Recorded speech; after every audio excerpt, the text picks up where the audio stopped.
ሞቱ ይሄው ነው። እኛ ግን የተሰቀለውን ክርስቶስን እንሰብካለን። እኛ ግን በድል ያረገውን ኢየሱስን እንሰብካለን። እፍታንዴ ሰላም ምትክ የለሽ ማርያም ርግቤ አንቺ ነሽ መደምደሚያ የልቤ ማከሚያ አምነው የጠሩት ሁሉ በግፍ የተገፉ ስንቶች በሚነድ እሳት በቀስቱ ፊት አለፉ። አንገታቸውን ለሰይፍ ለስለት እየሰጡ ቤት ሀብታቸውን ጥለው ከአገር ተሰደው ወጡ። አሜን የሆነው እንዲህ ይላል፣ አሜን የሆነው አሜን። በስመ አብ ወወልድ ወመንፈስ ቅዱስ አሐዱ አምላክ አሜን። የተከበራችሁ አባቶቼ፣ ካህናት፣ ወንድሞች፣ ዲያቆናት፣ በዚህ ስፍራ የተሰበሰባችሁ የክርስቶስ ልጆች፣ እናታችን የድንግል ማርያም ወዳጆች እንደምን አላችሁ? በምሕረትና በቸርነቱ ያሰበን ሊመክር ሊያጽናና ሊገስጽ ሊያስተምር የሰበሰበን የቅዱሳን ሁሉ አባት የሁላችንም አምላክ ልዑል አምላካችን እግዚአብሔር የተመሰገነ ይሁን። እንግዲህ በነገር ሁሉ እግዚአብሔርን ማመስገን ተገቢ ነው። የስብሰባችን ምክንያቱ ወንድማችን ሕመም ቢሆንም የምታደርጉትን ሁሉ በጌታችን በኢየሱስ ክርስቶስ ስም አድርጎት ተብሎ እንደተጻፈ ስሙን ማዕከል አድርገን ወንጌል ይዘን ቆመን በስሙ ጀምረን በስሙ ልንፈጽም ተሰብስበናል። ደስ የማይለውንም አጋጣሚ ለክብሩ እንድናደርግ የረዳን እግዚአብሔር የተመሰገነ ይሁን። በደስታ እናከብረዋለን። ደግሞም እንዲህ ባለ አጋጣሚ እናገለግለዋለን። ለቅሶ ቤትም እሱ ነው፣ ሰርግ ቤትም እሱ ነው፣ ቤተ ክርስቲያንም አውደ ምሕረት እርሱ ነው፣ እዚህም እሱ ነው። ምድርና መላዋ እግዚአብሔር ናት፣ እርሱ አደረጋት ተብሎ ተጽፏል። እግዚአብሔር በሚረዳን ጸጋ መጠን ቃሉን እንሰማለን።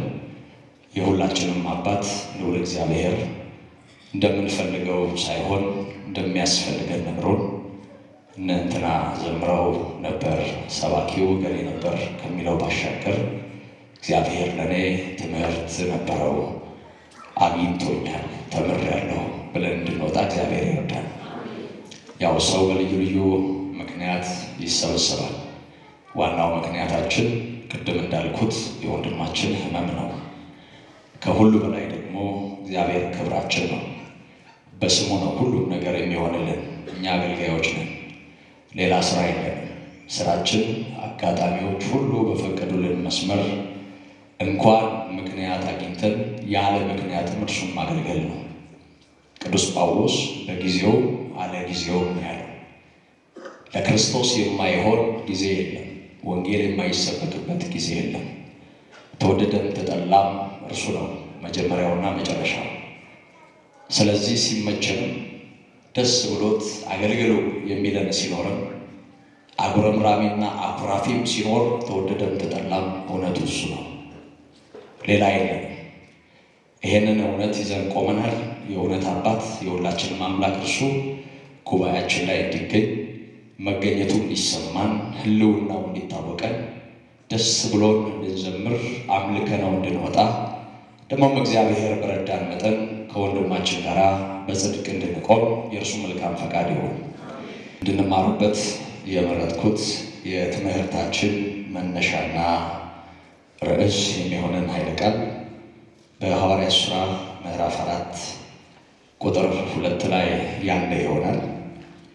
ከዚህ የመጽሐፍ ቅዱስ ክፍል በመነሳት እግዚአብሔር በረዳን መጠን ጊዜውን እንገለገልበታለን።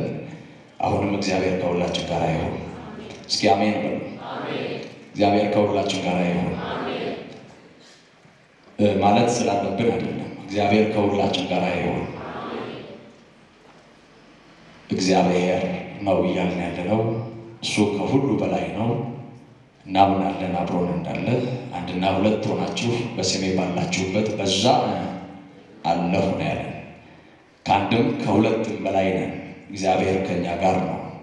ይሄንን አምነን ነው ቃሉን የምንሰማው። ይሄንን የመጽሐፍ ቅዱስ ክፍል የትምህርታችን መነሻ አድርጌዋለሁ። ታሪኩ ለብዙዎቻችን እንግዳ አይደለም። መነሻውን ሐሳብ ግን አንዷን አንቀጽ አነባለሁ። ለሕዝቡም ሲናገሩ የካህናት አለቆችና የመቅደስ አዛዥ ሰዱቃውያንም ሕዝቡን ስለ አስተማሩና በኢየሱስ የሙታንን ትንሣኤ ስለሰበኩ ተቸግረው ወደ እነርሱ ቀረቡ። እጃቸውንም ጭነውባቸው መሽቶ ስለነበር እስከ ማግስቱ ድረስ በወህኒ አኖሯቸው። ነገር ግን ቃሉን ከሰሙት ብዙዎች አመኑ። የወንዶችን ቁጥር 5000 ያህል ነበር ይላል። የትምህርታችን መነሻ ሐሳብ ቁጥር 2 ላይ ያለው ነው። እናንተ እንዴት እንደተረዳችሁት እንዳነበባችሁት አላውቅም። ለእኔ ግን የተለየ ስሜት የተለየ ትርጉም ሰጥቶኛል። በኢየሱስ የሙታንን ትንሣኤ ስለሰበኩና ስላስተማሩ ተቸግረው የሚለው ኃይለ ቃል ላይ ነው ማሰምረው።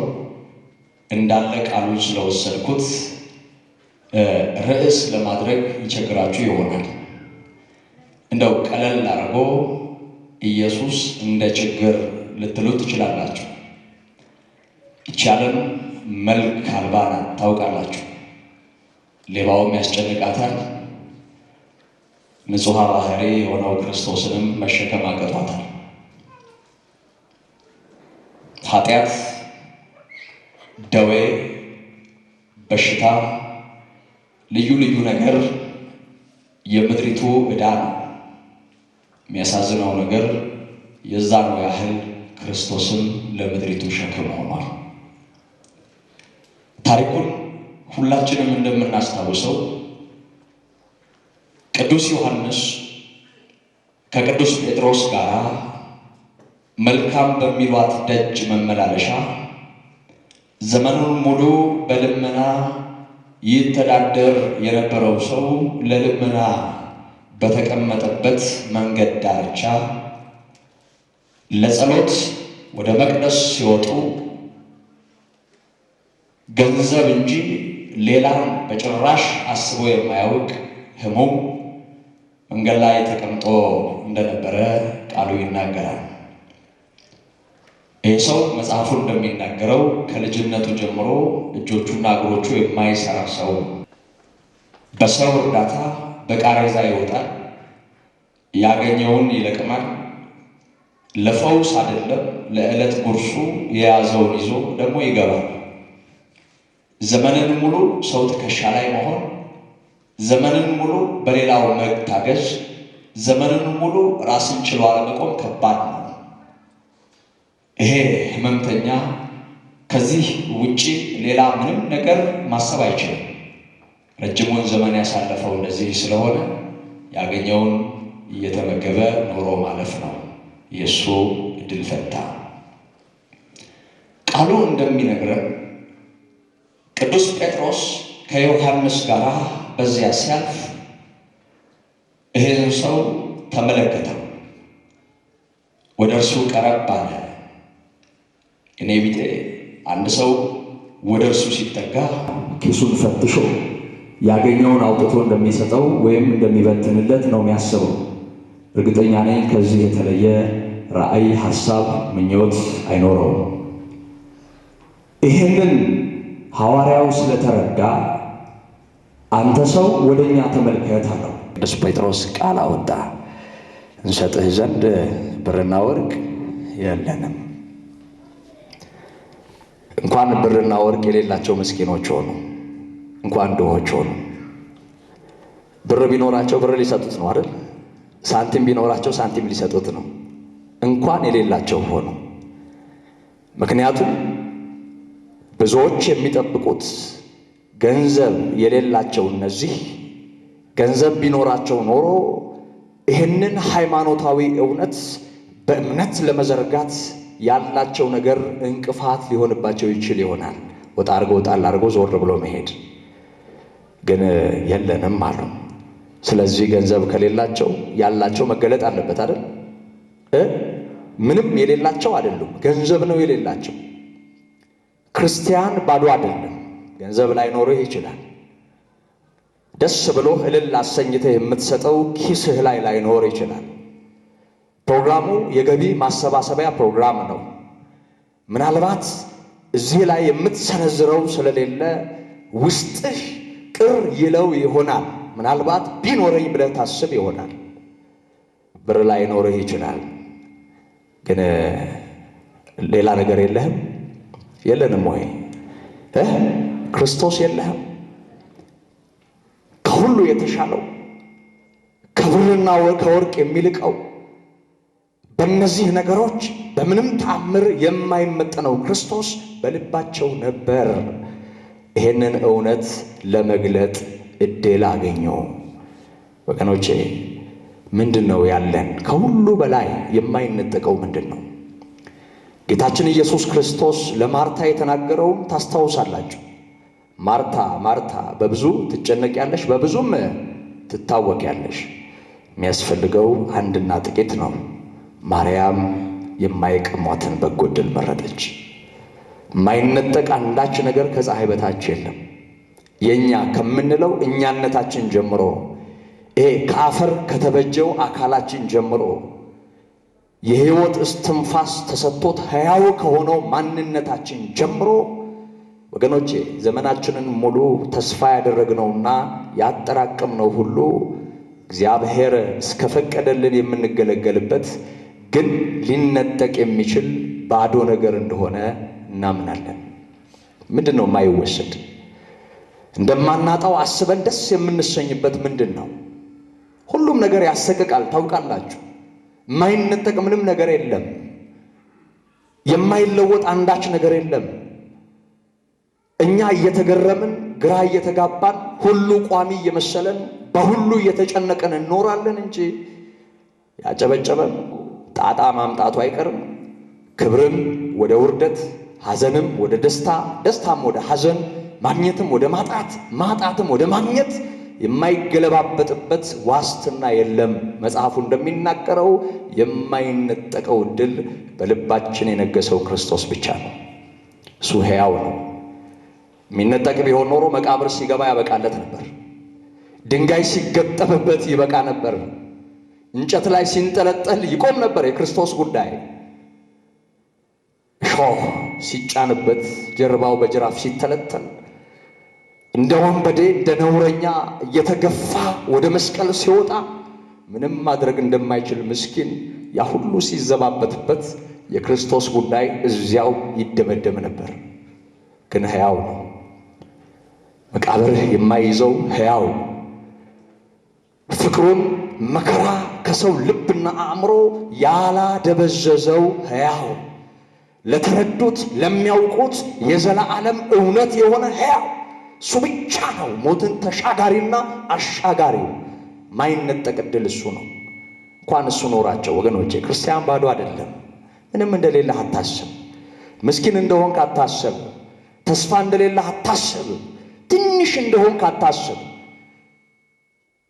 ያለ ሌላ እርዳታ ያለ ብዙዎች ድጋፍ እንደማትቆም፣ ለህልውና ብዙ ነገር እንደሚያስፈልግህ አታስብ። የሚያስፈልግህ አንድና ጥቂት ነው። እሱም የዘላለም አምላክ የሆነው ክርስቶስ ነው። የተነገረው እንደሱ ነው። ስለዚህ ብር የላቸውም፣ ያላቸውን ለመስጠት ተዘጋጁ። በናዝሬቱ በኢየሱስ ክርስቶስ ስም አንተ ሰው ተነሳና ተመላለስ። ታሰረበት ትብታብ፣ ሰው የማያየው መግነዝ፣ እጅግሩን የቆላለፈው አካሉን የጨበጠው ደዌ ከሕይወቱ ተነቅሎ ሲወገድ እግሮቹ ተፈተው ማሰሪያው እንደተበጠሰለት ጥጃ እየቦረቀ ጌታውን እየተከተለ ሚይዘው የሚጨብጠው እስኪያጣ ድረስ በደስታ እየዘለለ አብሯቸው ሲሄድ እንደታየ መጽሐፉ ይናገራል። ወገኖቼ ሃይማኖት ወይም ክርስትና ወይም ክርስቶስ ይሄ እኛ ፖለቲካ እንዳደረግነው፣ ወሬ እንዳደረግነው፣ ተራ እንዳደረግነው ተራ አይደለም። ስላላከበር ነው፣ በልባችን ያለውን ስላላከበር ነው። ይህ ሁሉ ጣጣ ትሰሙኛላችሁ ወገኖች? ምንም የላችሁ? የለንም ወይ? ምንም የለን? የደም ዋጋዎች ምንም የለን? ክርስቶስ የሞተልን እኛ ብቻችንን ነን። የዘላለም አምላክ ስለ እኛ ወደ መቃብር የወረደልን እኛ ምስኪኖች ነን። ምስኪን ያለ ክርስቶስ የሚኖር ነው።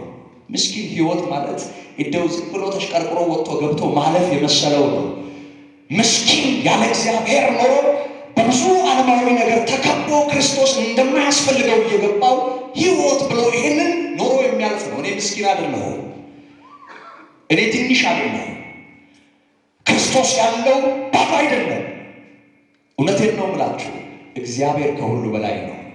እንደ ዛሬ እንደዚህ ሳናረጅ እኔ አገልግሎት የጀመርኩት በጣም ትንሽ ሆኜ ነው። 13 ዓመት 14 ዓመት እድሜ ላይ እግዚአብሔር ይመስገን ቆሜ ሰብክ ነበር እና በጣም ቀጫጫ ስለነበርኩ ይመስለኛል ብዙ ሰው ከንፈር ይመጥልኛል ስቆም ሲሉ ሰማለሁ። ለማን ነው ከንፈር የሚመጠለው? ለኔ ነው ለኔ ነው። አሳዝናለሁ እንዴ? ምን ሆኜ ከእግዚአብሔር ጋር መጣበቅ፣ የክርስቶስ መሆን፣ ወንጌል መስበክ፣ ቤተ ክርስቲያን ውስጥ ማደግ፣ ሕይወቱን እግዚአብሔር ማድረግ እሱ አይደለም ምስኪንነት። ምስኪንነት ይህ ዝም ብሎ ዓለም ላይ ሄደው ነገር የማያልፍ ይመስል እንዲሁ እንደተቆለሉ ኖሮ መርገፍና ወደ መቃብር መውረድ ነው። አንድ ነገር ትዝ ይለኛል። ይሄንን ታሪክ ሳስታውስ እንደ ምሳሌ ለልቤ የሚቀርልኝ ነው። አንድ ጊዜ በአንድ ወቅት ይሄ ጠማማ ፎቅ የሚባለውን ታውቁታላችሁ አይደል? እና እዛ ፎቅ ያው አካባቢ ቡልጋሪያ አካባቢ ስለነበር በዛ ሳልፍ አንዲት ሴት ከዛ ፎቅ ስትወጣ አየኋት። በጣም ታለቅሳለች። እንባዋ እንዲህ መንታ መንታ ነው የሚወርደውና አልፊያት ከሄድኩ በኋላ ያየሁት ነገር አላስችለኛልና ተመለስኩ። በጣም የቆየ ታሪክ ነው ነገራችሁ። እህቴ ምን ሆነሻል አልኳት። ቆሜ ፊቷን ልታናገረኝ አልቻለችም። እንደዚህ ፊቷን ሸፍና እዛው ቁጤ ጣለች አስፓልቱ ላይ። እንደምንም እኔም ዝቅ ብዬ እንደው ትከሻዋን እየነካው አይዞሽ ተረጋጊ እያልኩኝ ላጽናናት ሞከርኩ። ያው ችግሯ ምንም አይሰራልንም፣ የግል ነው የመጣችው። የሴቶች ጉዳይ ቢሮ እዛ ስለነበረ እንደው ባሏን ልትከስና የደረሰባትን በደል ልታስታውቅ ነው የመጣችው በደፈና። ብዙ አልኳት። ታውቃላችሁ መቼም ጥሩ ለሌሎች አሳልፈን ሰጥተናል እና እኔ ብዙ ጊዜ የተፈተንኩበትን ነገር ነው የምነግራችሁ። ስለ ክርስቶስ ለማውራት አስቀድሜ አንገቴ ላይ ያለችውን ክር በአውራ ጣቴ እንድች ማድረግ እፈልጋለሁ። ምክንያቱም ክርስቶስ የጴንጤ ስለሆነ ጴንጤ ላለመባል እንድች አድርጌ ካሳየው በኋላ ወይ ቤተክርስቲያን ካለ እንደምንም ታክሲ ውስጥ ከሆነ እንድች ብዬ በርቀት እንዲሆን እንድች ካልኩ በኋላ ከዛ በኋላ ነው ስለ ክርስቶስ ወይም ስለ ወንጌል ማውራት የምፈልገው። እኔ ብዙ ጊዜ እግዚአብሔርን እንዳሳዘንኩት ይሰማኛል። ምክንያቱም ከወንጌሉ ይልቅ ሰዎች መጀመሪያ እኔን እንዲረዱኝ ጥረት አደረግ ስለነበር ያንንም ቀን አረሳው። ቆሜ ብዙ አልኳት። ግን ማንም ሰው ሊለው የሚችለው አይዞሽ ሁሉም ያልፋል ማይላለ ወይ ምንም ችግር የለውም ማይላለ። ይሄው ነው እኮ ህይወት ማይል የለም። የጋራ ቋንቋ እኮ ነው ይሄ። የዓለም ሁሉ ቋንቋ ነው። ሁሉም ሰው የጋራ የሆነ ማጽናኛ ይኖረዋል። አይዟችሁ ለቅሶ ቤት ሁሉም ተቀምጦ ሁሉም እንደየእምነቱ የጋራ የሆነውን ነገር ተናግሮ አይዟችሁ ሊል ይችላል።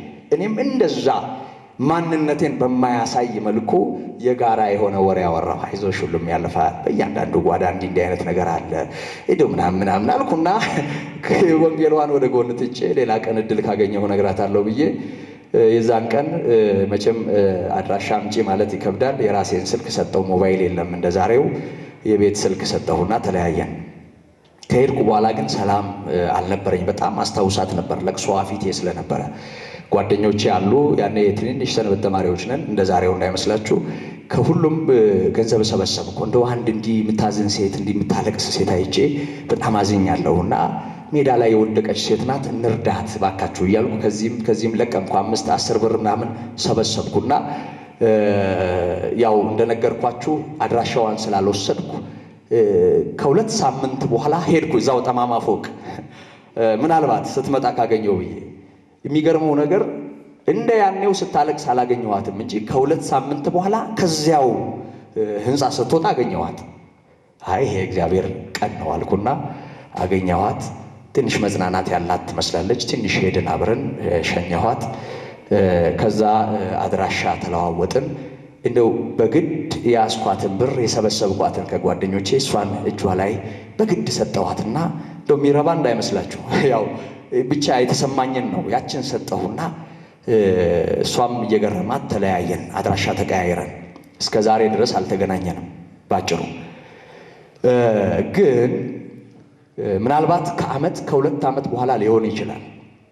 አንድ ስልክ ተደወለ። እዚሁ ከቦሌ አካባቢ አንዲት ልጅ ናት። እከሊትን ታውቃታለህ? አስታወስኳት። አዎ አልኳት። እሷ ናት ፖስታ የላከችልህ፣ ያለችው አረብ ሀገር ነው።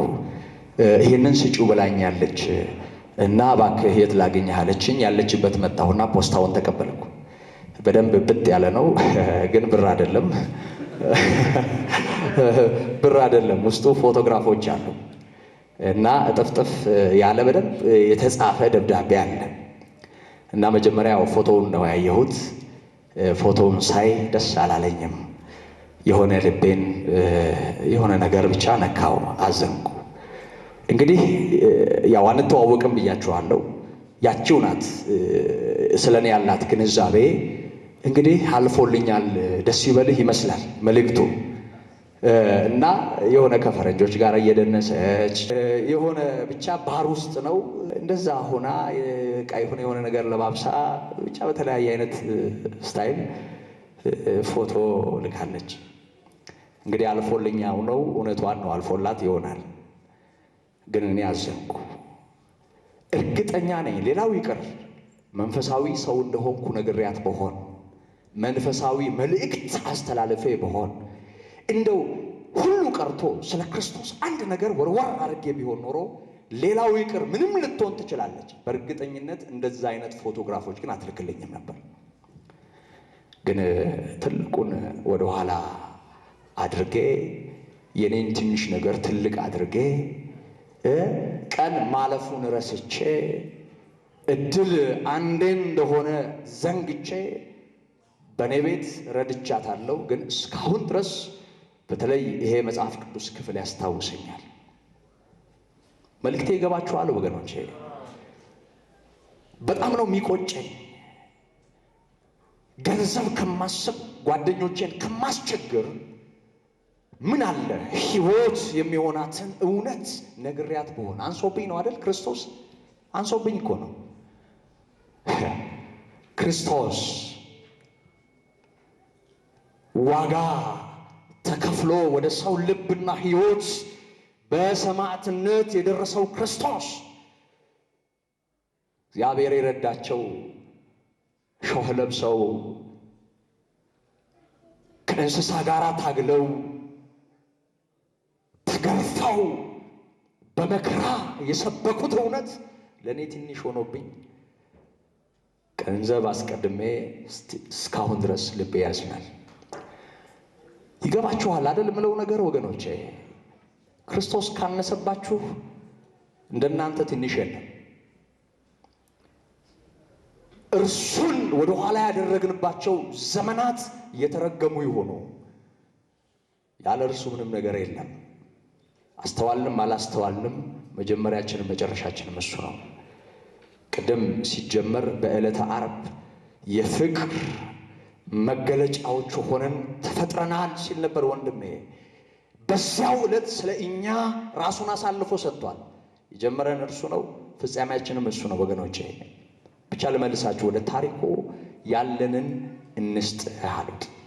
ብርና ወርቅ የለንም፣ በናዝሬቱ በኢየሱስ ክርስቶስ ስም ተነሳና ተመላለስ። የጴንጤ ነው ወይ ነው ወይ ነው ብትልም የምታመጣው የለም። እውነቴን ነው የምልህ። እኔ የትም አላገኘሁትም። እዚህ ላይ ያየሁት እውነት ነው። የራሳችንን አሳልፈን ሰጥተን በገዛ ዘንጋችን የምንቀጠቀጥ፣ ክብራችንን ትተን በብዙ ማይረባ ነገር ስንራገጥ የምንኖር የምናሳዝን ፍጥረቶች ነን። ብቻ እሱ ነው። በኢየሱስ ክርስቶስ ስም ተነሳ ያለን እሱ ነው። እግዚአብሔር ይመስገን። ተነሳ፣ ታሪክ ተቀየረ። እሱ ነው ሁሉ ነገር። ወገኖቼ ይህ ሰው ተከትሏቸው ወደ መቅደስ መጣ። ብዙ ሰዎች ከየአቅጣጫው ተሰበሰቡ። ቅዱስ ጴጥሮስና ዮሐንስን ከበቧቸው። ሁሉም በሆነው ነገር ተገርመው ዙሪያቸው ቆመው እጃቸውን አፋቸው ላይ ጭነው አፍጠው ሲያዩዋቸው ቅዱስ ጴጥሮስ የገባው ገብቶታል። ድምፁን ከፍ አደረገ። ስሙ እናንተ ሰዎች አለ፣ በገዛ ኃይላችን ወይስ እግዚአብሔርን በመፍራታችን ወይስ በራሳችን ቅድስና ይሄንን ሰው እንዳዳን ነው ለምን ትኩር ብላችሁ ታዩናላችሁ? ቅዱስ ጴጥሮስንም ቅዱስ ያደረገው ማን ነው? ባያነሳው እናውቀው ነበር?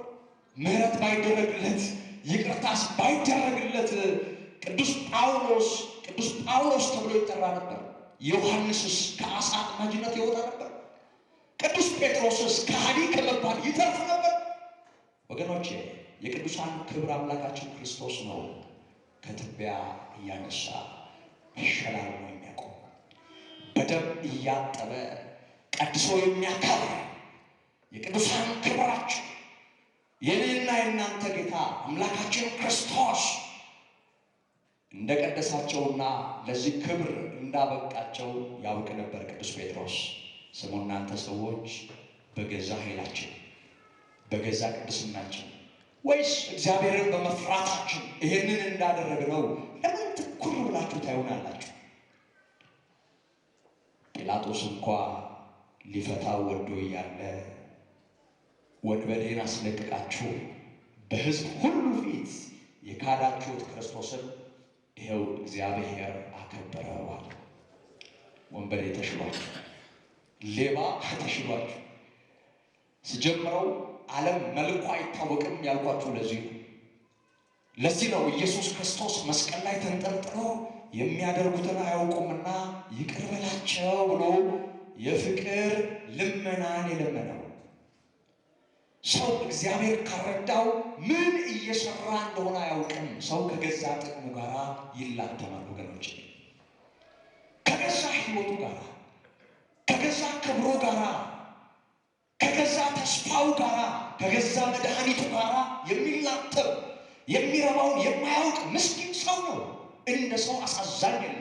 ክርስቶስን እኮ ጅብና ጦጣ ዝንጀሮ ተሰብስበው አላንጠለጠሉትም። ሰው አለ የሰቀለው። የሰቀለው ማን ነው? ሰው። ለዚህ ነው የሚያደርጉትን አያውቁም ያለው። ስለዚህ እናንተ ሰዎች አለ ቅዱስ ጴጥሮስ ለምን ትኩር ብላችሁ ታዩናላችሁ? ጲላጦስ እንኳ ዳኛው ሊፈታው ወዶ እያለ በሕዝብ ሁሉ ፊት የካዳችሁት ክርስቶስን እግዚአብሔር አከበረው። ይኸው በስሙ ሙታን ይነሳል፣ በስሙ ሕሙማን ይፈወሳል፣ በስሙ የወደቁት ይነሳሉ፣ በስሙ ተስፋ የቆረጡ ተስፋቸው ይለመልማል፣ በስሙ ሽባዎች ይተረተራሉ። ይሄንን ተናገረ። ከዛ በኋላ ሁሉም ግር ብለው ያዟቸው። መሽቶ ስለነበር ፍርድ ቤት ማቅረብ ቢያቅታቸውም እጃቸውን ጭነውባቸው ይላል። እጅ መጫን ማለት ቡራኬ አይደለም። ሁሉም የአቅሙን ያህል እየነረተ ክርስቶስ ችግር ሆኖ ወስደው እስር ቤት ጣሏቸው። እዚህ ጋር አንድ ሁላችንም እንድናስተውሉ የምፈልገው ነገር አለ። እነዚህ ደቀ መዛሙርት ትኩር ብለው ሳያዩአቸው ደስ ይላቸው። ሰይጣን ታውቃላችሁ አይደል? በትዕቢት የሚጫወትብንን ያህል በሌላ በምንም ነገር አያገኘንም።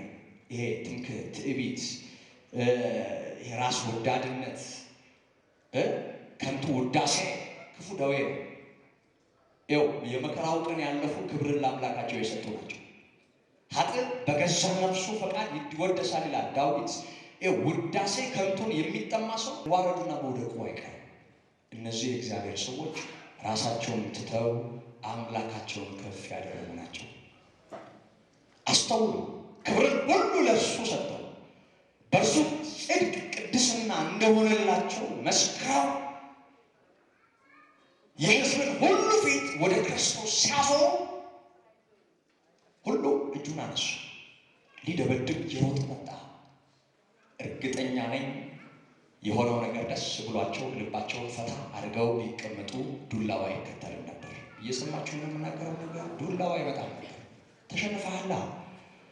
ይኸው ፈተና በሕይወት በተለይ በሃይማኖት ይሄ ዝም ብሎ እየሰረቁ ያመነዘሩ እንደ ልብ እየኖሩ ምናምን እሱን ተውት። እሱ የዘራኸውን የምታጭድበት መንገድ ነው። ምክንያቱም ክርስቶስ ከሆነ ዋጋ የምትከፍልበት ትላንትናን ስለተሻገርክ ነው። ትላንትናን ስላለፍክ ነው። ሐዋርያት ሥራ ምዕራፍ 14 ላይ ልክ እንዲህ አይነት ታሪክ እናያለን። አሁንም እነ ቅዱስ ጳውሎስ ወደ አንዲት መንደር ገቡ። ይህንኑ እውነት ይዘው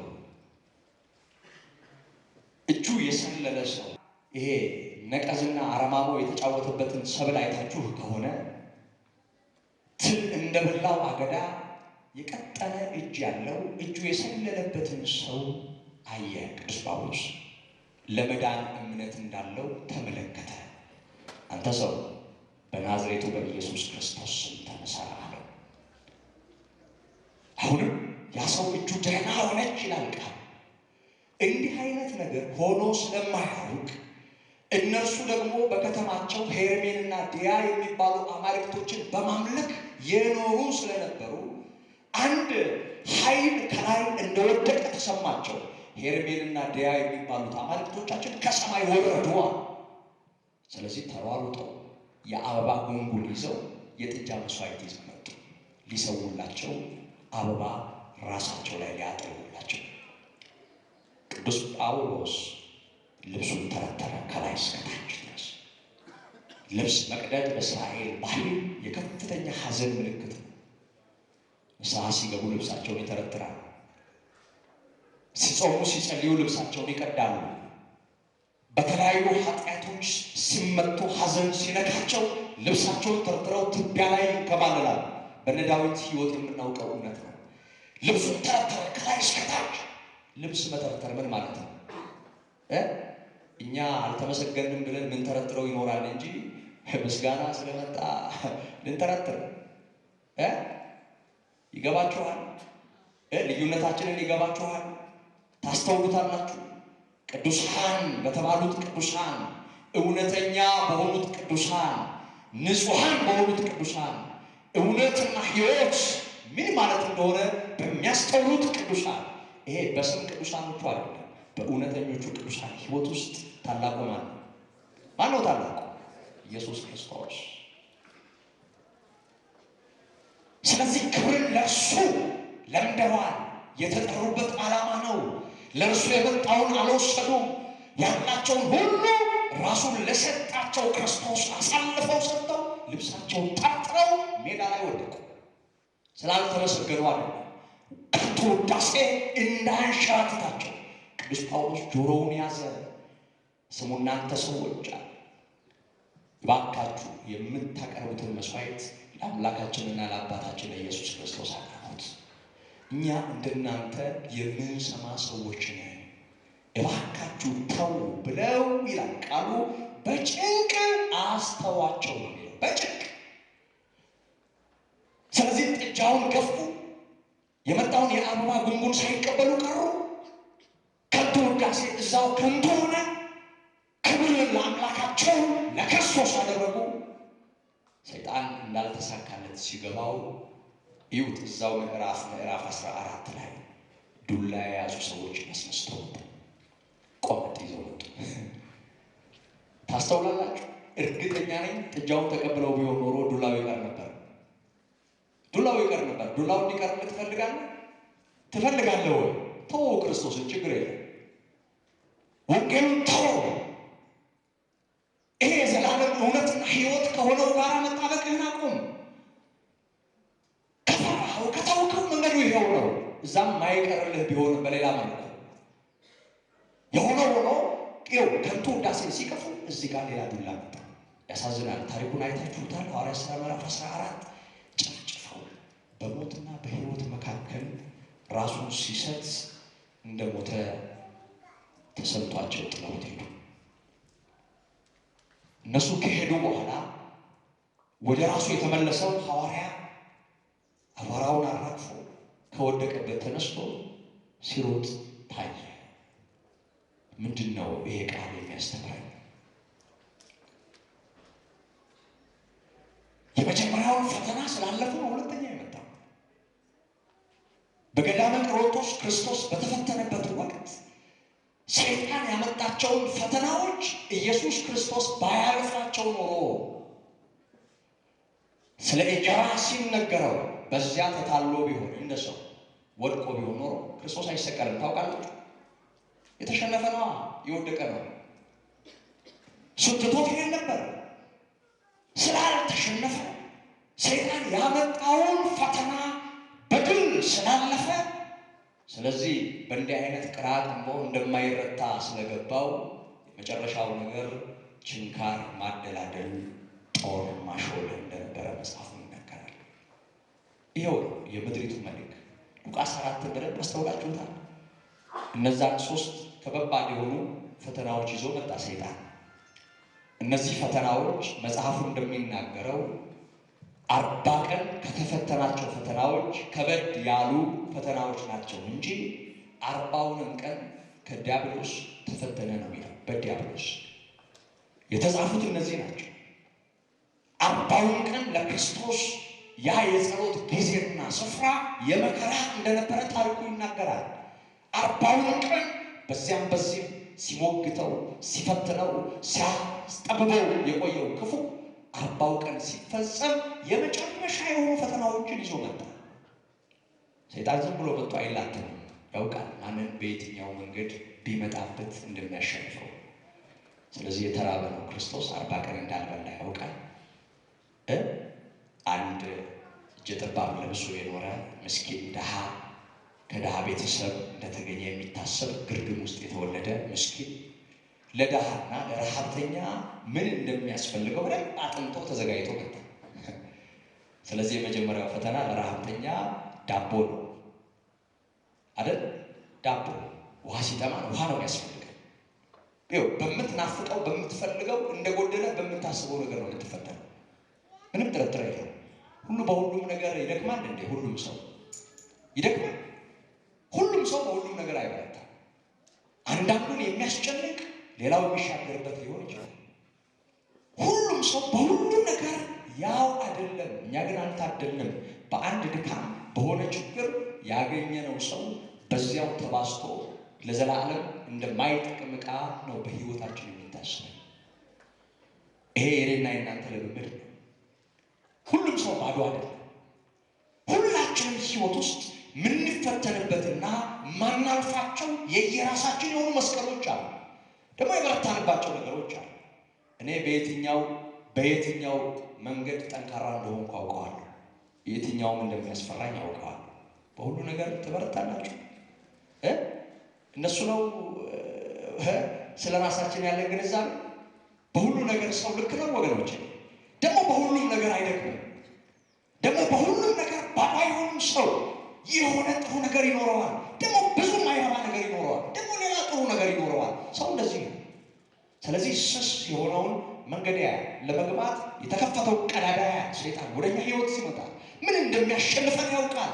አንተ በምትጓጓበት መንገድ ነው ክፉ የሚመጣው። ሴሰኛ የሆነውን አእምሮ እንዴት እንደሚያገኘው ሰይጣን ያውቃል። ገንዘብ ናፋቂ የሆነውን ሰው እንዴት እንደሚያጠምደው ያውቃል። ከንቱ ውዳሴ የሚያታልለውን ሰው እንዴት እንደሚያገኘው ያውቃል። በየትኛው መንገድ ምን እንደሚያሸንፈን ያውቃል። መቼም አህያን ለመያዝ ስጋ አይጣልም። ታውቃላችሁ አይደል? ለአህያ ጮማ ምን ያደርግላታል? የሚሰራላት ነገር አለ። ይመለከታታል ወገኖች። እሷን ለማቅረብ የሚያስፈልገው ሳር ነው። ልክ እንደዚሁ እያንዳንዳችን በደንብ አድርጎ ነው የሚያውቀው። ያበጥርና ድካምህን አይቶ በዛች መንገድ ይመጣል። ግን ክርስቶስ ነው ተፈታኝ። ስለ እንጀራ እሱን ታለፈ። እዛ ከፍታ ላይ ወስዶ የምድሪቱን ባለስልጣናት ክብርና ስልጣን ዙሪያውን አሳየና አንዴ ብትሰግድልኝ ይሄንን ለአንተ አለ። ለክርስቶስ ባለጸጋው ሰይጣን ሀብታሙ ልበለው፣ ሀብታሙ ሽብሩ ቅር እንዳይሉት ሀብታሙ ልበለው፣ ሀብታም እውነቱን እኮ ነው። ለነገሩ እውነቱን ነው። የዚህ ዓለም አምላክ ተብሏል ሰይጣን። የዚህ ዓለም ገዢ ተብሏል ሰይጣን። በዚህ ዓለም ስልጣን ውስጥ፣ በዚህ ዓለም ገንዘብ ውስጥ፣ በዚህ ዓለም ክብር ውስጥ ያለውን ነገር ስለሚያውቅ ነው። ምን ያህል ራሱን እንዳገዘበ ስለሚያውቅ። ስለዚህ አሳየው፣ አስጎበኘው፣ ምድሪቱን አሳየና ይሆነ ይሄ ሁሉ ለእኔ ተሰጥቶኛል። አንድ ጊዜ ወድቀህ ብትሰግድልኝ እነዚህ ሁሉ ለአንተ እሰጥሃለሁ። እሱም አልሆነ። ራሴን ከላይ ፈጥፍጣል። እሱም አልሆነ። ከዛስ በኋላ ፈተናዎቹ ከተጨረሱ በኋላ ሰይጣን ከእርሱ ዘወር አለ። ሉቃስን በደንብ አድርጋችሁ አይታችሁት ከሆነ ምዕራፍ 4 ይኸው ከእሱ ዝም ብሎ ዘወር አላለም። እስከ ጊዜው ድረስ ዘወር አለ ነበር። እስከ መቼ ድረስ? እስከ ጊዜው። ትላንትና እንደየአቅማችን ተመዝነናል። ደግሞ አለፍን።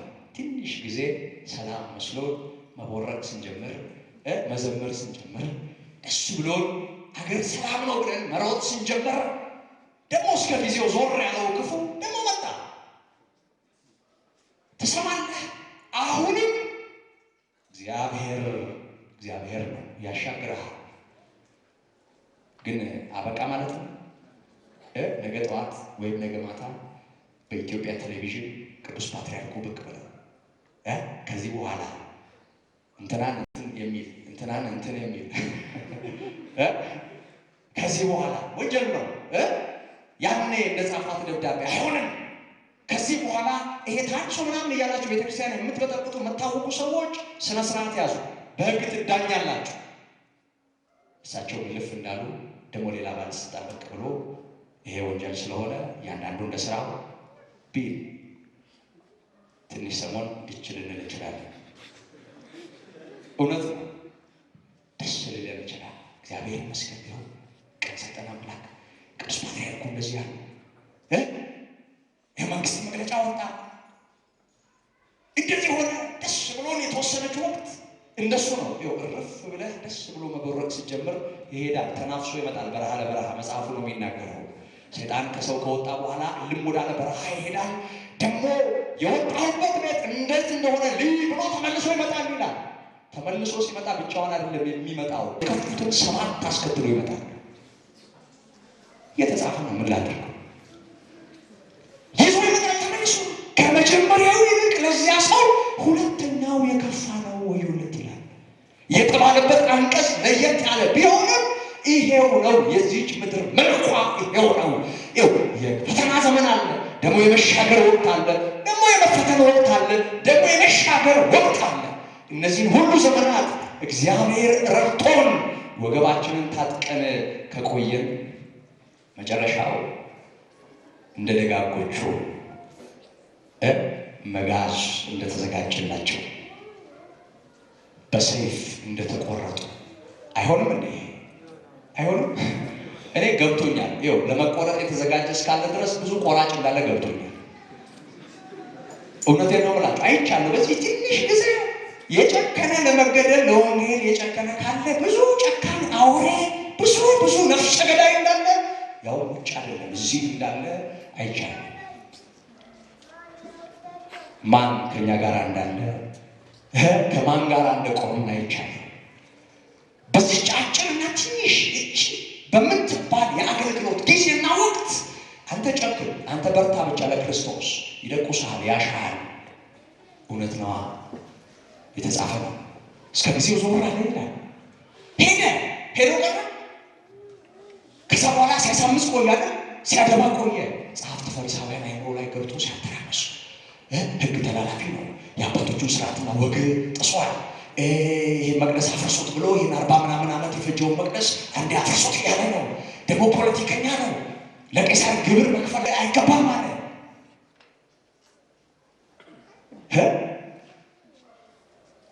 ብዙ ነገር አለና ምድሪቱን አምሶ ሊቃነ ካህናቱ ከፍተው ጲላጦስ እንኳ እውነቱን እያወቀ እውነቱ ይሄ ነው ማለት እስከማይቻለው ድረስ ምድሪቱን ያው ይሄ ሁሉ የኔ ነው ብሎ ተናግሯል። ቀድሞ የኔ ነው ያላቸውን ሁሉ አስተባብሮ ተነሱ። ስለዚህ የኔ ነው ብሏል። ልክ ነው፣ የእሱ ነበረ። ጲላጦስም ሄሮድስም ሐናም ቀያፋም በዚያ የነበሩት ጸሐፍት ፈሪሳውያን፣ አሁን እዚህ ላይ እንዳነበብኩላችሁ ሰዱቃውያን፣ እነዚህ ሁሉ ምንም የሌለበት ክርስቶስን ለማንጠልጠል በህብረት ተነሱ። ምንድነው ምክንያቱ? እኔና እናንተስ ብዙ ምክንያት ይኖርብናል። ብዙ ዳይጸለሳ ሊኖር ይችላል፣ አለባበስህም ላያምር ይችላል፣ መልክህም ላይሆን ይችላል፣ ኦርቶዶክሳዊ ላይሆን ይችላል ተብሎ ስላየሁ ነው። አንድ ሰሞን ወንድሜ በጋሻው ይሄ እንትን ያበዛል፣ እቺን ያበዛልና ዙካኔቴራ እሷን እንደ ትልቅ ኃጢአት ፎቶ አንስተው በየመጽሔቱ ላይ እንደው አንድ የሚያውቀኝ ሰው እንደው እስቲ ቆይ ንገረኝ፣ ምን ያገኘህበት? አይ እኔ በወንድምነት መከራው ነበር። ምን ብለህ? እንደው አለባበስህ እንደ ጆቫ ነው ብየዋለሁ። ያው እግዚአብሔር ነው ብላችሁ 3 ቀን የሳብኩት ትዝ ባለኝ ቁጥር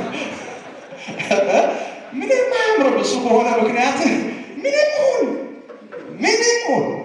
አሁን ጉዳዩ ይመስልሃል? የጃፖኒ ጉዳይ ይመስልሃል? የቃላት ዘዬ አነጋገር ይመስልሃል? ጉዳዩ ፊደል ይመስልሃል? እንዳይመስል። ምንድን ነው ኦርቶዶክሳዊነት? ምንድን ነው? ይገባችኋል? ምንድን ነው ኦርቶዶክሳዊነት? ምንድን ነው ሃይማኖተኝነት? በጋሻው ከዲላ መጥቶ እንደ ጎንደሬ እንዲያወራ ትፈልጋላችሁ? እውነት እኮ ነው። እንደ ጎጃሜ ነገር እንደ ትግራይ ያወራ ግልጽ ነው። ባደግበት ባህል በገባህ መጠን ግን ዶግማው፣ ቀኖናው፣ የሃይማኖት ትምህርቱ አይቻልም። እንደሱ ሁሉም እንደየቋንቋ እንዳደገበት ባህል እንደኖረበት ልማድ ነው እግዚአብሔር የሚያገለግለው። የግድ በቃ የንግግር ዘዬው ይሄ የሆነ ነገር ካልሆነ ምንድነው ኦርቶዶክሳዊነት? እሱ ነው እንዴ? ነው ወይ? ንግግር ዘዬ ነው? ፊደል ነው? ቋንቋ ነው? ምንድነው ኦርቶዶክሳዊነት? ያሳዝንኛል። የቤተክርስቲያን እኮ ብዙ ሙሉ የሆነ ነገር አላት። ስርዓት እኮ አላት። ስርዓት አለ እኮ። እነ መቅዶኒዎስ፣ እነ ንስጥሮስ፣ እነ አርዮስ ሲወገዙ በየዘመናቱ የነበሩ ልክ ያልነበሩ ሰዎች ልክ አይደላችሁም ሲባሉ ስርዓት ነበር። ምንድን ነው ሃይማኖት? ምንድን ነው ወንጌል? ምንድን ነው ቤተክርስቲያዊነት? ምንድን ነው ኦርቶዶክሳዊነት? ምንድን ነው አለባበስ? እንዲህ ተጣምጥመህም ወንበዴ ልትወጥ ትችላለህ። እንደሱ አይደለም። ጥሩ የሆነውን ነገር ጥሩ አድርጎ ማክበር ተገቢ ነው። ደስ የሚሉ ነገሮች አሉ። ለትምክህት ካረግናቸው ግን እሱም የውድቀት ምክንያት ይሆናል። እግዚአብሔር ከዚህ ይሰውራል። እስከ ጊዜው ድረስ ሰይጣን ዘወር ብሎ ሄደ፣ ትቶት ሄዶ ዝም ብሎ ቆየ። አስተባበረና ውስጡ እሱ ሲሰራ ቆየና ረቡዕ ዕለት አስወሰነና ሐሙስ አስያዘውና ዓርብ ዕለት መስቀል ላይ አንጠልጥሎ ሊያላግጥ ሰይጣን የኔ ነው ያላቸው ሁሉ አስተባብሮ ተነስቶ መጣ። ኢየሱስ ክርስቶስን እንጨት ላይ ምክንያት ስለሌለ እሱን መስቀያ አንዳች ወንጀል አላገኘሁበትም፣ የናዝሬቱ የምትሉትን ኢየሱስ ክርስቶስን ንጉሳችሁን ልፍታውን፣ እኛ ከቄሳር በቀር ንጉሥ የለንም ባለ ድምፅ እና ምን ላድርገው? ክርስቶስን አስወግደው ስቀለው። እኛ ምንድን ነው ወገኖች? እኛ እኮ ምክንያት ይኖርብን ይሆናል። እኛ እኮ እንሳሳት ይሆናል። እኛ እኮ ልክ ላልሆን እንችላለን። እኛ እኮ ፍጹማን ላልሆን እንችላለን። ምን ሆኖ ክርስቶስ ተሰቀለ። ሰይጣን የመጨረሻውን ነገር አደረገ። መቃብር ውስጥ ከቶ ድንጋይ አስገጥመው። የሚገርመው ነገር ድንጋይ ከተገጠመበት በኋላ ስተው ሄደና ያው ያስቀመጠው ያጠራቀመው ገንዘብ አለ። ስንት ዓመት እንዳጠራቀመው እግዚአብሔር ይወቀው። ያቺን ገንዘብ ይዞ መጣ። ከተነሳ በኋላ ደቀ መዛሙርቱ መጥተው ስጋውን ሰረቁት ብለው የመቃብር ጠባቂዎቹ እንዲያስወሩ ገንዘብ እሽግ አድርጎ ይችን ያዙና ተነሳ እንዳትሉ፣ ደቀ መዛሙርቱ መጥተው ሰረቁት። ሞተህም አያምነህም፣ መቃብር ወርደህም ጉዳዩ ሌላ አይደለም። ክርስቶስ ከሆነ ይከተልሃል እስከ መጨረሻ። ደስ የሚለው ክርስቶስ ነው። ከሞትም ባሻገር ሞትን ድል አድርጎ የተነሳ ሕይወትና ትንሣኤ የሆነ አምላክ ከሁሉ በላይ የሆነውን ጌታ በእውነት ክብር ለሱ ሰጥተው እሱኑ ከፍ አድርገው እኛን አትዩ በገዛ ቅድስናችን ደግሞ እግዚአብሔርን በመፍራታችን ደግሞ በገዛ ችሎታችን ይህን እንዳደረገ ነው። እኛን አትዩ። የእኛ ቅድስና አይደለም። ተሽለን ይመስላችኋል የምናገለግላችሁ ከእናንተ ጥረት ብለን ተቀድሰን እግዚአብሔር ረድቶን በምህረት ታስበን በይቅርታ ተጎብኝተን ነው ወገኖች። ሰው ነው ታውቃላችሁ። እግዚአብሔር ጎብኝቶ አንስቶ ነው እዚህ የቆምነው። እድል ነው። እጣ ደርሶብኝ እንዳለ ቅዱስ ጳውሎስ እግዚአብሔር ይህን ታላቅ ኃላፊነት ትከሻችን ላይ አኑሮት እግዚአብሔር ጠርቶን ነው። ተሽለን አይደለም። እንዲህ ነው ያሉት። ክብርን ለእርሱ ሰጥተው ከሸሽ ሲሉ መጡ። ዱላ ይዘው እጃቸውን ጫኑባቸው። እስር ቤት አሳደሯቸው። በነጋታው ሸንጎ ፊት አቀረቧቸው። ሲጀምረው የጀመርኩትን ቃል አስተውላችኋል። በኢየሱስ ስም የሙታንን ትንሣኤ ስለሰበኩ ተቸግረው። ችግሩ ማን ነው? እስቲ ጥሩት። ችግሩ ማን ነው? ኢየሱስ ክርስቶስ። እሱ መድኃኒት ነው። እሱ ደግሞ ችግር ነው።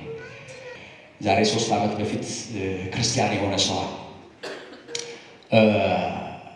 ይሄ ሰው እንግዲህ እዚህ የነበሩ ወንድሞች ያስታውሱት ይሆናል። ባህር ዳር ለአገልግሎት ሄደን ከዓመት በፊት አንድ ትልቅ ሜዳ፣ የጥምቀተ ባህር ሜዳ ላይ ትልቅ ጉባኤ ነበረን እና እንዲህ ተደርድረን መሀል ላይ ተቀምጧል። እሱ ነው እሱ አይደለም ብዬ በርቀት አየሁትና ተረፈ ነበር ፕሮግራም መሪ ውስጥ እሱ ከሆነ ጠራው አሉት። በማይክሮፎኑ እስማኤል ወደዚህ ና የሚል መልእክት አስተላለፈ። እሱ ነበርና ተነስቶ መጣ እና ቃለ መጠይቅ አደረገለት። አፉ ላይ ማይክሮፎኑን ደቅኖ ክርስትናና ክርስቶስ እንዴት ናቸው አለው። ምን አለ እስማኤል? ጥያቄ እሱ ነበር አለ። መልሱም እሱ ሆኖ አግኝቼው እረፍት ላይ ነኝ አለ። እውነት ነው። ጥያቄያችን ነው እሱ። የምድሪቱ የዘመናት ጥያቄ ነው ክርስቶስ። ታውቃላችሁ፣ የዘመናት መልሱ እሱ። በእርሱ የዘላለም ሕይወት አግኝተናል። የእርሱ ስቃይ እረፍት ሆኖናል። እሱ ሸክማችንን ተሸክሞ ሕማማችንን ታሞ ቁስላችንን ቆስሎ ፈውሶናል። እሱ ለብዙዎች እንዲህ ነው፣ ደግሞ ለብዙዎቹ መከራና ሞት ሆኗል። ቅዱስ ጳውሎስ ቀኑን ሙሉ ስላንተ እንገደላለን አለ። እንደሚታረዱ በጎች ተቆጠርን። እንደው እግዚአብሔር ለሰዎች ለመልእክተኞች እንደ መጫወቻ የተወን ይመስለኛል እስኪል ድረስ ቅዱስ ጳውሎስ ስሙ ምን ያህል ፈተና እንደሆነበት ሲናገር ነው ያለ። ወንድሞች ሆይ በእስያ ስለደረሰብን መከራችን ታውቁ ዘንድ እንወዳለን። በሕይወት ስለ ሕይወት እንኳ ተስፋ እስክንቆርጥ ድረስ የደረሰብን መከራ ታላቅ ነበር። ነገር ግን ሙታንን በሚያስነሳ በእርሱ እንጂ በራሳችን እንዳንታመን ይህንን ከሚያህል ሞት አዳነን አለ ቅዱስ ጳውሎስ። ብዙዎች በስሙ መከራ፣ ስቃይ፣ ፈተናን ተቀብለዋል። ብዙዎች በስሙ ተፈተዋል። ሁለቱንም ነው ክርስቶስ። አንዱ ብቻ መስሎ እየፈረጠስክ ተከትለው ከሆነ ሁለተኛው ይመጣል፣ ተጠንቀቅ። ፈውስ ብቻ መስሎ፣ ደስታ ብቻ መስሎ፣ ዝማሬ ብቻ መስሎ፣ ክብር ብቻ መስሎ፣ ትንሣኤ ብቻ መስሎ፣ ጭብጨባ ብቻ መስሎ እሱ ስለኛ እንዲሆነ ማለት በቃ ምንም ነገር የለም ከዚህ በኋላ ማለት ብቻ መስሎን ከሆነ እንዳንታለል። እሱም በአንተ ሕይወት ማየት የማይፈልግ ሰይጣን ይነሳል። ይሄ በዘመናት ሁሉ ሲሆን ያየን እንዴ። ዛሬ ያሉት ፈታኞች የዛሬ 2000 ዓመት ነበሩ እንዴ? ነበሩ ወይ? ክርስቶስ ላይ የተሰበሰበው ሸንጎ የማን ሸንጎ ነው? ዛሬ የነበሩት ናቸው? ይሄ አሁን እንደሚያስጨንቁን የምናስባቸው ናቸው? ዛሬ ዝም ብለው ከመሬት ተነስተው የሚፈርዱብን ናቸው ነበሩ ወይ? እነሱ አይደለም፣ ግን መንፈሱ ነበር እነሱን ያሳደደ። ከዛ ሁሉ ዘመናት በኋላ የነበሩ ቅዱሳንን ያሳደደ። የማይገባ ብንሆንም እንደ አቅማችን ፈተና የምትመስል ነገር ፊታችን እያዘ ቢደቀን እሱ ነው። ደግሞ እግዚአብሔር ሲያሻገር፣ ደግሞ እግዚአብሔር ሲያሳልፍ፣ ደግሞ እግዚአብሔር ሲረዳ፣ ደግሞ እግዚአብሔር ከኛ ጋር ሲሆን በቃ ነገር ሁሉ እዚህ ጋር እንደተደመደመ እያደረግ እንዳንኩራራ፣ እንዳንዘናጋ ሌላም ነገር ይኖረዋል ክፉ። ብቻ ልመልሳችሁ ወደኋላ። በኢየሱስ ክርስቶስ ስም የሙታንን ትንሣኤ ስለሰበኩ ተቸገሩ። ስለዚህ እጃቸውን ጫኑባቸው። መሽቶ ስለነበር ወደ ሸንጎ ማድረስ ስላልቻሉ አሳደሯቸው እስር ቤት። በነጋታው በብዙዎች ፊት በሸንጎ ፊት አቀረቧቸው። የተዘጋጁ ዳኞች ደግሞ ከሳሽ የሆኑ ሰዱቃውያንና ፈሪሳውያን በዙሪያቸው ቆመዋል። በአንድ ድምፅ ሁሉም ጥያቄ ጠየቁ። እነዚህን ሁለት ደቀ መዛሙርት ጥያቄ ወደብ የሚገርመኝ ጥያቄ ነው። ሽባ ተጠርጥሮ ረጅም ዘመን ታስሮ የኖረ ሰው ተፈቶ እግዚአብሔር ለምድሪቱ ድንቅ አድርጎ የዘመናት እንቆቅልሽ ተፈቶ ምንድነው የሆነ ያለው? ሰው አይልም ወገኖቼ። እግዚአብሔር ይሰውር እንጂ ከታወርክ ትታወራለህ፣ ካላየህ አታይም። እግዚአብሔር ይሰውር።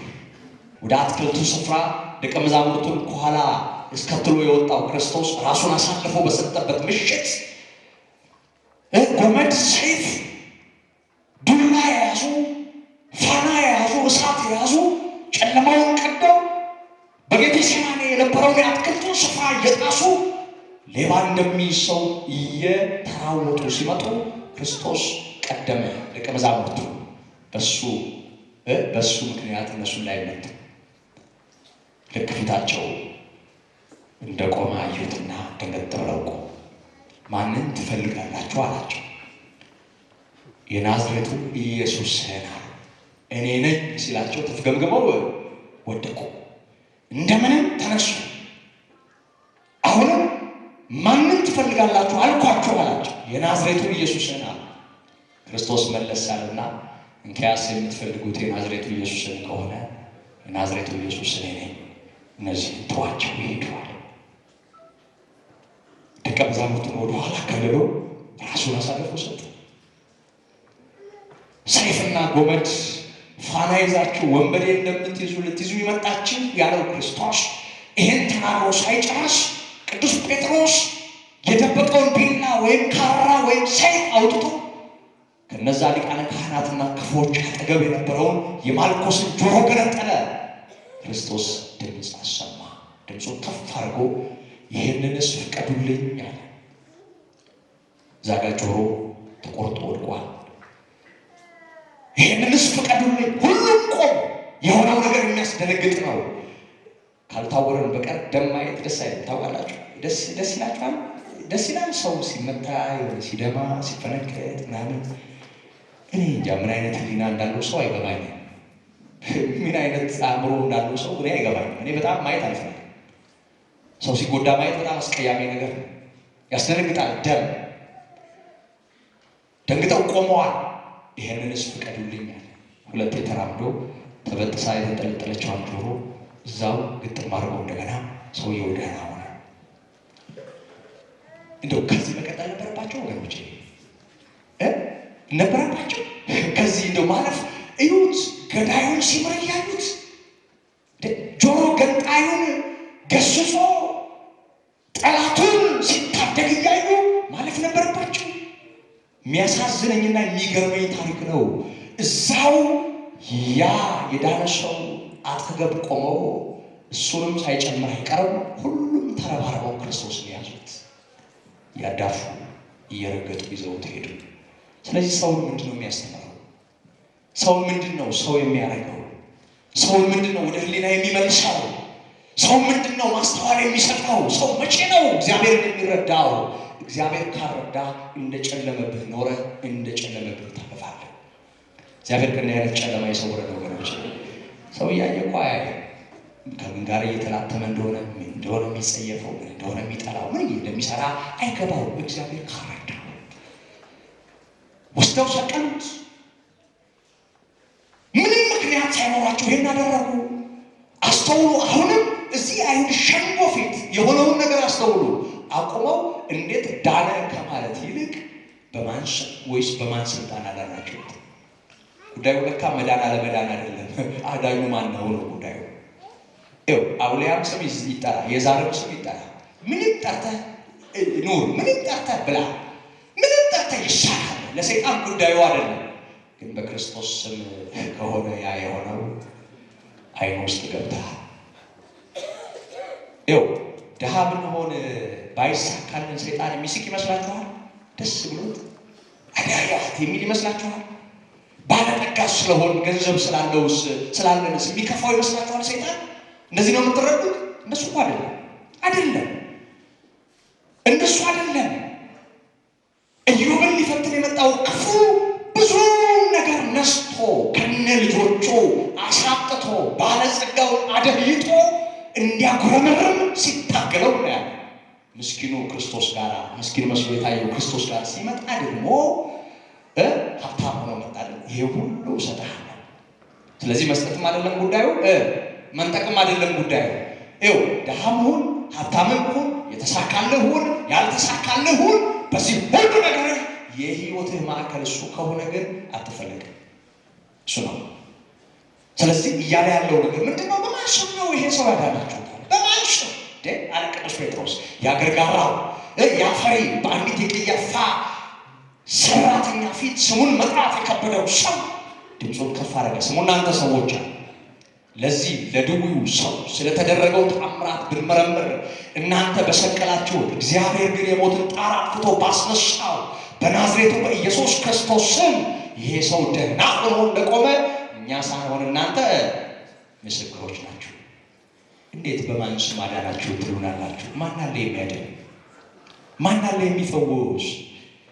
ማን አለ የሚተረትር ከሽባነት የሚያወጣ? ማን አለ ብርሃንን የሚያጎናጽፍ? እንዴት በማን ትሉናላችሁ? ማን አለ ሌላ? ማን አለ ወገኖች? ካንተ ወደ ማን እንሄዳለን አለ ቅዱስ ጴጥሮስ። ወደ ማን እንሄዳለን? እሱን ችል ብለን እሱን ትተን እሱን በኋላ አስቀርተን እሱን በሰበብ አስባቡ ጋርደን ሸፍነን ወዴት ትሄዳለህ? ወደድክም ጠላህም ዙሪያው ገደል ነው ያለ ክርስቶስ። ዙሪያው ገደል ነው። ሰይጣን በአንተ ፊት አቅም የማይኖረው ሰይጣንን በመስቀሉ የረገጠው ክርስቶስ በአንተ ሕይወት ትርጉም ሲኖረው፣ አለበለዚያ በነፍስ በስጋ እስረኛ ነን ወገኖቼ። ስለዚህ በማን እንዴት ትሉናላችሁ ብሎ በናዝሬቱ በኢየሱስ ክርስቶስ ስም እንደተፈወሰ ድምፁን ከፍ አድርጎ ሲናገር ከዚያ በኋላ እነሱን ወደ ኋላ ወሰዱና አይሁድ ለብቻቸው ተማከሩ። እንደዚህ አለ፣ እንግዲህ የታወቀ ምልክት ተደርጓል አለ። እንሸሽገው ዘንድ አይቻልም። ደግሞ እነዚህ ሰዎች ብንወግራቸው እነዚህ ሁሉ ሰዎች ይወግሩናል። ስለዚህ ሁለተኛ የዚህን ሰውዬ ስም እንዳይጠሩ አስጠንቅቀን እነዘዛቸው። ለካ ችግሩ ሰውየው ነው። የዋሁ የሀገሬ ሕዝብ ችግሩ በጋሻው መስሎት፣ ችግሩ አስግድ መስሎት፣ ችግሩ ማህበረ ምናምን መስሎት፣ ችግሩ እንትና መስሎት ብሎ ይራኩታል። ችግሩ ሰውየው ነው። ሰውየው ማለት ነው ሰውየው የዚህን ሰውዬ ስም እንዳይጠሩ አስጠንቅቀን እንዘዛቸው። አታስተምሩ አይደለም፣ አትስበኩ አይደለም። ያለሱ መፈወስ ከቻላችሁ አትፈውሱ አይደለም። ያለሱ መስራት ከቻላችሁ አትስሩ አይደለም። ሰው እንደፈለጋችሁ ሽባ ይተርተር ጎባጣ ይልና፣ ግን ያ የሚሆነው በማን አይሁን? በሰውየው አይሁን። ዓለም ግራ እንደገባት ትኖራለች ያሉት ለዚህ ነው። ሰውየው ይህን ብለው አስጠንቅቀው ከሸንጎ ገርፈው አስወጧቸው። ግን ቅዱስ ጴጥሮስ ያለውን ሰምታችኋል? እናንተን እንስማ ወይስ ያዳነንን ክርስቶስ? ማን ይደመጥ ወገኖች? ማን ይደመጥ? ማን ይፈራ? ማን ይከበር? ወገኖች እሱ የተሰቀለው እሱ ነው፣ የሞተው እሱ ነው። አንተን ምንድን ነህ ብዬ ሰማህ? ምን ስለሆነ ሰው ምን ስለሆነ ይሄ ስጋ ለባሽ የምስኪኑ ወገኖች ይኸው በእግዚአብሔር ቃል መስመር አንልቀቅ። ቅድስት ቤተ ክርስቲያን የሌለው ከምትለው እውነት አንውጣ። እንደተጻፈው ያገኘነውን እውነት በጽድቅ እናውራ እንጂ ሰው ምንድን ነው ችግሩ? ሰውየው ነው አይደል? እሱ ነው ችግሩ አይደል? እሱ ነው መፍትሄው፣ ሌላ የለም። ወገኖቼ አስጠነቀቋቸው፣ ግን ሲወጡ ይላል ቃሉ እንደሚለን ነው ብላችሁ በስሙ ይናቁ ዘንድ እንደተገባቸው ስለቆጠሩ ደስ እያላቸው ከሸንጎ ወጡ ይላል። በእውነት የሚሆነውን ሁሉ እያጉረመረምን እያለቃቀስን እያዘን ሳይሆን ደስ ብሎን እኔም ወግ ደረሰኝ እያል የአባቶቼ በረከት ደረሰኝ እያልን እንድናልፍ እግዚአብሔር ያርዳል። በረከት እንገፋለን፣ በረከት እንገፋለን። እግዚአብሔር ለቅዱሳኑ ያደረገውን በረከት፣ ከኛ ለተሻሉቱ ያደረገውን በረከት፣ ለሰማዕታቱ ያደረገውን በረከት፣ ለሃይማኖት አርበኞች ያደረገውን በረከት ጠጅ ቤት ሰው ይፈረከሳል። ሰው በየትኛውም ስፍራ ዋጋ ይከፍላል። ክርስቶስ ምክንያት ሆኖ የሆነው ይሁን። ክብርና ምስጋና ለሱ ይሁን ወገኖቼ። እሱን ብለን ምን ይሁን ወገኖቼ? ትሰማላችሁ? ያለንን እንሰጣለን። በጌታችን በኢየሱስ ክርስቶስም ተነሳና ተመላለሱ። እንግዲህ ያለን እውነት ይሄ ነው። በዚህ እውነት ረፍት አለ፣ በዚህ እውነት መጽናናት አለ፣ በዚህ እውነት ፈውስ አለ። ስለዚህ በቅንነት ባለን ነገር እንቆማለን። እሱ ከሁሉ በላይ ነው። በእውነት ምሕረትና ጸጋው ከሁላችን ጋር ይሆን። ደስ እያላቸው ከሸንጎ ወጡ። ምን ደስ እያላቸው? በስሙ ይናቁ ዘንድ እንደተገባቸው ስለቆጠሩ። በስሙ ከእናንተ ማንም ሌባ እንደሚሆን መከራን አይቀበል፣ አመንዝራም እንደሚሆን መከራን አይቀበል፣ ቀማኛ እንደሚሆን መከራን አይቀበል፣ ሴሰኛና ዘማ እንደሚሆን መከራን አይቀበል። ግን እርሱ ስለ እናንተ ፍለጋውን ትቶላችሁ ሄዷልና ስለ መልካም ነገር ስለ ወንጌል መከራ ብትቀበሉ እግዚአብሔር መንፈስ፣ የጽድቅ መንፈስ፣ የእውነት መንፈስ በእናንተ ላይ ይሆናልና ደስ ይበላችሁ ይላል። እግዚአብሔር የተመሰገነ ይሁን። እንግዲህ ከሁሉ የሚቀድመውን አስቀድመናል። ጉባኤያችንን በስሙ ጀምረናል። ሁላችንም በቅንነት ያለንን እንሰጣለን። ብዙዎቻችን ብዙ ነገር ይኖረን ይሆናል፣ ግን የሁላችንም የጋራ የሆነው እሱ ነው። ስሙን እየጠራን እግዚአብሔር በነገር ሁሉ እንዲረዳን ፈውስና ምሕረት እንዲሆን እሱን ማዕከል አድርገን ለዚሁ እውነት እንኖራለን፣ አብረን እንቆያለን። እግዚአብሔር ጸጋና ሰላም ከሁላችን ጋር ይሁን። ወስብሐት ለእግዚአብሔር። አይሁድ አትቃወሙ፣ አትሟገቱ፣ ስሙን በደሙ ፈሳሽነት ቀድሶታል ዓለሙ።